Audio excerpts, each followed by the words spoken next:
Welcome to the Contractor Success Forum. Today we are taking a behind the scenes look at getting bonding, which in construction can be very intimidating, and talk about the steps involved if you want to go down that road. Here on the Contractor Success Forum, our mission is to provide game changing financial education for contractors to help you be more profitable, grow, and succeed in your business. And who is here to help us do that? We have Stephen Brown with McDaniel Bonding and Insurance Agency, and I'm Wade Carpenter with Carpenter Company CPAs. And Stephen, I'm hoping you're going to give us lots of secret sauce today. Well, I hope so. It doesn't have to be intimidating. Yeah. Doing electrical work is intimidating to me, but I don't do it every day. So what I do is bonding and insurance all day. And I've been doing it for more years than I want to count. And I started off learning my trade working for a surety company as a bond underwriter. So my job is I kind of like to think of myself as being a yenta, a matchmaker between you and a good surety company. Does that make sense? Absolutely. James Bond Brown here. Having that underwriting experience, I think, goes a long way because, as we've said privately, there are bad bond agents and there are good bond. Not that anybody's necessarily bad, but there's a lot of bond agents out there that don't really know their way around the bonding game. And I can say that as a CPA that works with a lot of bond agents. And so I was hoping today you would walk down a standard application, talk about some of the pieces involved, and hopefully dispel some of the myths and fears in trying to apply for a bond. Okay. Well, what I, as your bond agent, am trying to get done in order to get you that bid bond or final bond that you need is I am trying to put together a package to let the contractor know about the three things that they look at most. That's cash, character, and capacity. The cash, do you have any working capital in your company to fund projects and to keep paying your bills till the money comes in? The second thing is character. Do you do what you say you're going to do? Do you have a good reputation? And then capacity. What's your capacity of work? What's the most you can do overall work program? What size jobs are you comfortable? What type of jobs are you comfortable doing? So I put a package together to send to the underwriters. First of all, I call and I tell them a little bit about you, and then I send that marketing package in. And to me, I want every underwriter to say, hey, by the way, I really like your marketing package. You get everything I need to make a decision. And that's just it. We don't want to just get started. We want that bond underwriter to say, yeah, we'll bond you, we'll do it. And so right now, we talked about this before, Wade. There's credit scoring bonds that can get you up to $500,000 on any one project based on your personal credit score. Well, that's easy. I can just send you an app for that. But our whole goal is to get with the standard surety market, getting good bond rates and a great capacity of surety credit and the best terms we can for your bonds. And then just work on that relationship between the bonding company and me and you and making sure we're communicating and everything's going smoothly. So, we talked earlier about how to start and what we put together. And I have on my website a sample package of forms, information you can download to start putting together. Just get started. I want to say it's like if you hate applications, you can do it with your bond agent, a lot of it over the phone. Nobody likes. But if you can start just gathering the information together, we don't have to have all of it at one time, but just get us enough to get us started, and we'll poke and prod and get the rest of the stuff out of you because we're not going to try to get your bond approved unless we know it's going to be approved. So I can say when I send a bonding submission out to someone and I know you and I know a little bit about your financial condition, I know whether that bond's going to be approved or not. So there's Right. no need to waste each other's time. Does that make sense? Yeah, absolutely. So can we like dive into some of the pieces? Like, Sure, sure.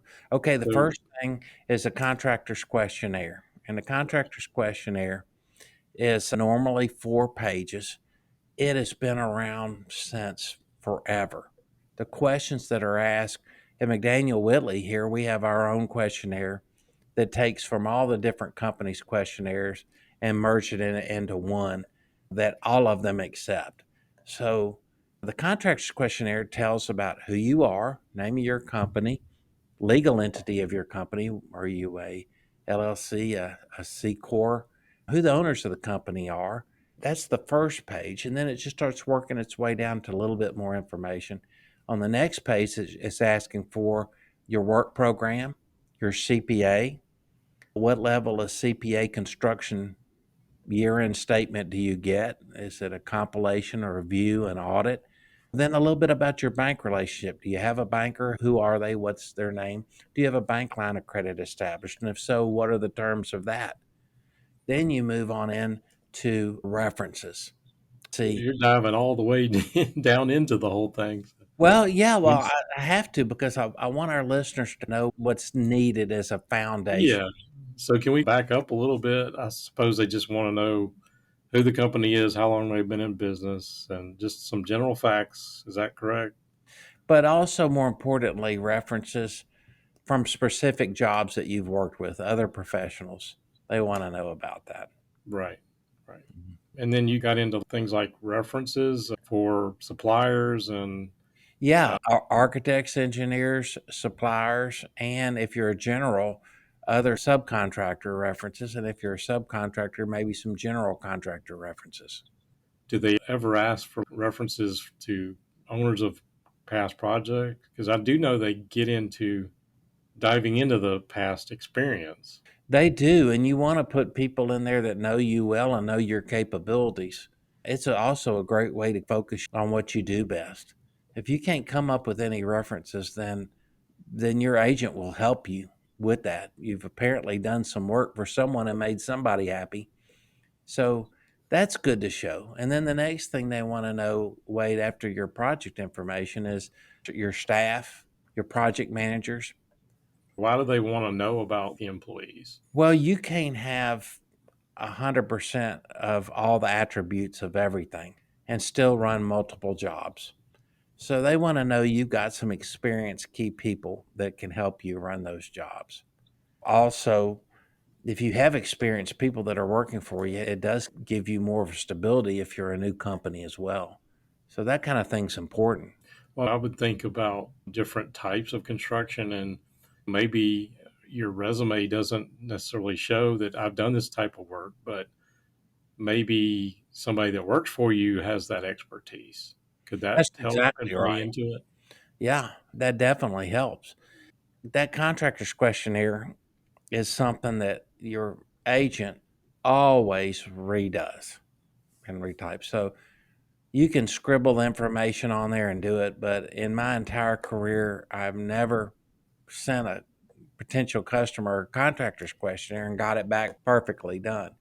That's what we do, and that's what we want to do for you. Next thing is resumes, company information, marketing information. A copy of your insurance certificate is important next. That's the first part of the package. And the next part of the package is last 3 years of fiscal year end financial statements if you have them. Okay. So if you haven't been in business for 3 years, 2 years, you don't need to send 5 years or 10 years. Well, 6 years ago we had a good year. Let me send them that one. No, they, they want Yeah, the last 3 years. right. Before we dive into the financial side a little more, can we go back to why are they asking for things like marketing information? And we glossed over the contracts as well. We talked about the type, but are they worried about if they've only done $100,000 job and they're applying for a $3 million job? Is that Well, that's on the contractor's questionnaire too. Well, what's the largest job you finished and what year was it? And then what's the largest overall work program you've had at any one time?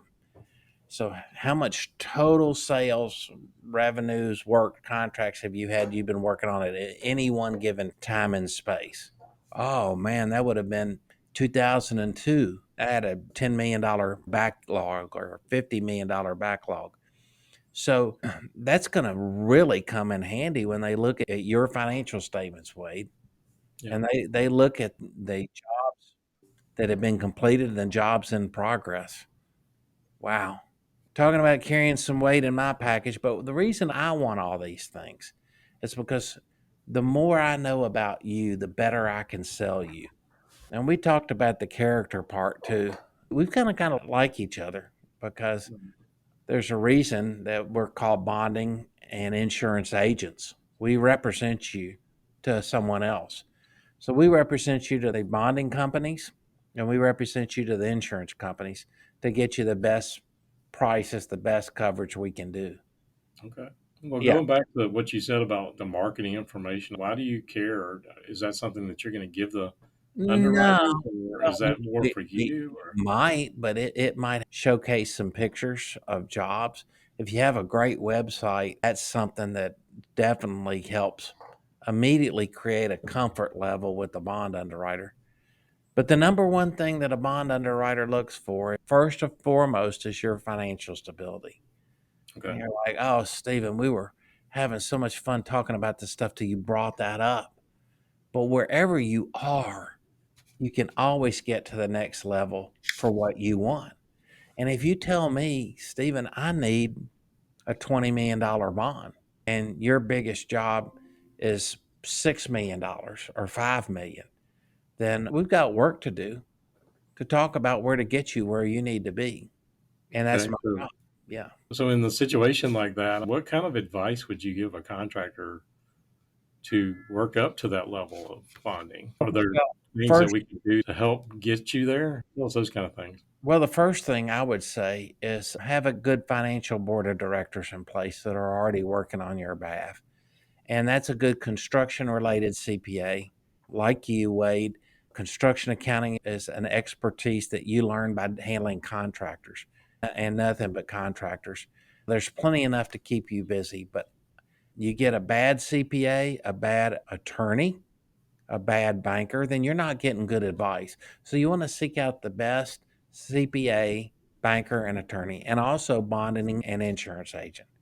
So those are the five people on your financial board of directors. So if you have those in place, I can just tell you that if I go to an underwriter with your name, logo, company statement on the year end, they know that they're going to have all the information in that statement. They need to make a decision and they're going to trust it. That opens doors. You've got a good attorney with a good reputation, that's a feather in your cap. You have a banking relationship with the bank line of credit that you use sparingly. That's a great resource to help you get your bonding. So, all these things are important to me because they help me get you more bonding at better rates. Does that make sense? Yeah, absolutely.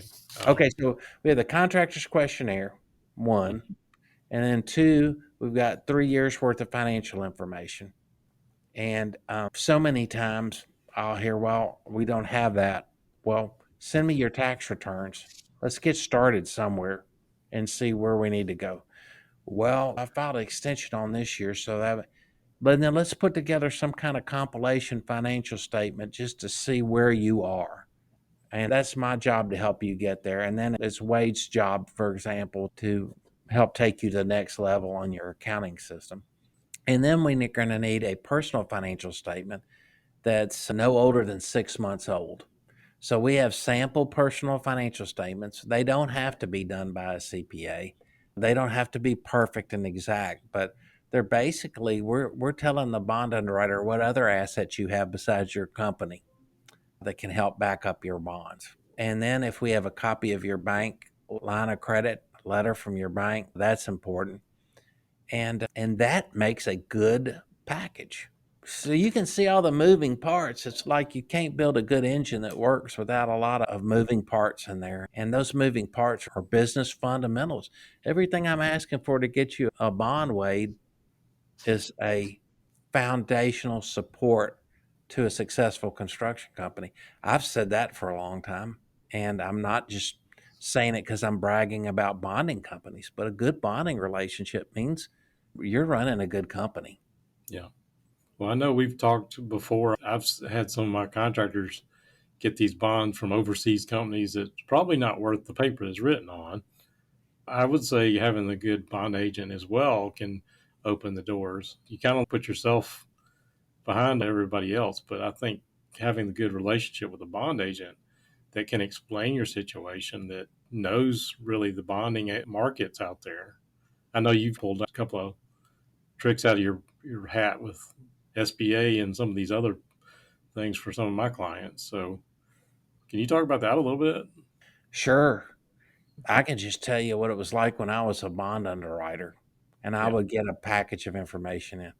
And I'm embarrassed to say this is before email and internet submissions. So I'm an old guy, but I would get that package on my desk, Wade, and I get a bunch of them. And there'd be certain agents, certain package I'd go to first. Well, this one's going to be easy. Let's get that one done first. So I know what an underwriter needs to see to make a decision. And sometimes all these elements that we're asking for aren't in place. So we've got to turn around and really make the things that are in place shine until we can get the other things in order. And so underwriters, like anyone else, if they like you, they want to help you. They want to be a team member. They consider themselves a member of your team. Right. What about things like indemnity agreements, personal guarantees, those kind of things? How do those play into getting bonded? Well, that's a great question because an indemnity agreement, it's called a general indemnity agreement, is usually a number of pages that you and your spouse sign. And the reason you and your spouse sign is just to let the bonding company, yeah, we have some skin in this game with you. Because remember, bonding is not insurance. They don't ever expect to have a claim, but they charge you a premium because they do have claims. Hopefully not from you, but from other contractors. Now Right. you say, well, if my wife signs, why is that? Well, it's because some contractors can take some money from their company and move it into their personal accounts or their wife's accounts to hide money and assets while they're going under. And then the bonding company doesn't have any way to help fund getting the project finished. Now, laws in almost every state protect what the bonding company could take. Your house, your retirement accounts, that's untouchable. But if you know you're going to finish the project and you know that you're good at what you're doing and you have all these aspects in place, the indemnity agreement really shouldn't be scary because the most important thing to know, Wade, is the indemnity agreement does not come into play until you default on a project. Yeah. Hopefully, And we never have to go there. yeah, it doesn't matter how many pages are. All the surety law has to do with the definition of defaulting on a project. That's walking away from a project. So a lot of times you might say, well, I need to default on a project. No, not default. You need to quit a project and walk away because the owner is not agreeing to the contract language. He's not paying you according to the contract. He's asking for things that are not in your contract. Legally, you can terminate that contract. That's not defaulting. Defaulting is when you walk away from a project and just say, I can't do this. And does that make sense? Absolutely. Absolutely. Okay.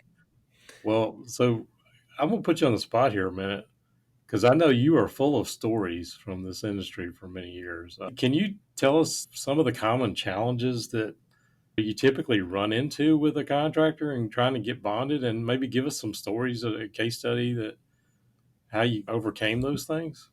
Sure. There's so many different customers we have. And just like you as a CPA or an attorney, each one of our customers are individual entities. And your business and our business is just your business and our business. It's no one else's.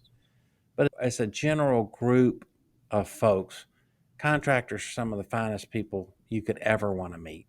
They're a great group of people to work with. I love it every day, and it's always challenging. And there's nothing more sad than one of your contractors going under on a project. And if I helped you get a bond for a project that you couldn't do, and I just crammed it down someone's throat and got it done, and then you lost your shirt, I wouldn't be doing my job for you. No. And so that's happened before. I had a contractor once, literally $100 cash in a pickup truck, painter. And he was such a nice guy. We just started talking. And next thing you know, he got his foot in the door doing larger municipal painting jobs. Did a great job. Everybody loved him. Great personality, hard work, but he knew paint. He knew his profession. He was really good at it. So then we started working on all these things to make that bond package good.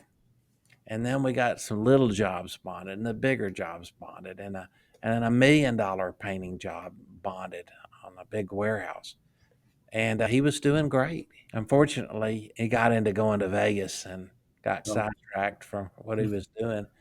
But nevertheless, I have a lot of customers that we've grown up together in this business and we've helped each other. And the main thing is just like we always say on the Contractor Success Forum, we're here to help you make a profit. We're also here to help cut down on your stress because believe me, we've heard and seen a lot. And if there's anything we can do to help, that's what we're here for. okay. Well, I think this has given us a really good overview of kind of the process. Can you tell us about like how you work and do you charge for taking an application or things like that? No, not at all. I don't get paid unless I get you approved for bonds. And there's no charge for bid bonds if the job requires a performance and payment bond. So you're going to bid a job, you want to get the bid bond from me, or you've negotiated a job, you need a performance bond from me. Well, there's a rate charged based on what we're able to negotiate for you. So we only get paid when you get the job. It's a perfect world. We don't charge you for talking to you, but you can reach out to me at sbrown@mcwins.com. That's my company, McDaniel Whitley Insurance and Bonding here in Memphis. And also my webpage will be out soon, which is suretyanswers.com, where you can just book a time to talk with me. So check that out and give me a call. I'm happy to talk to you. Okay. Is there any charge for the consultation or anything like that? Or No, no, not at all. Not at all. If I can help you, I'm happy to help. That's how I get new clients.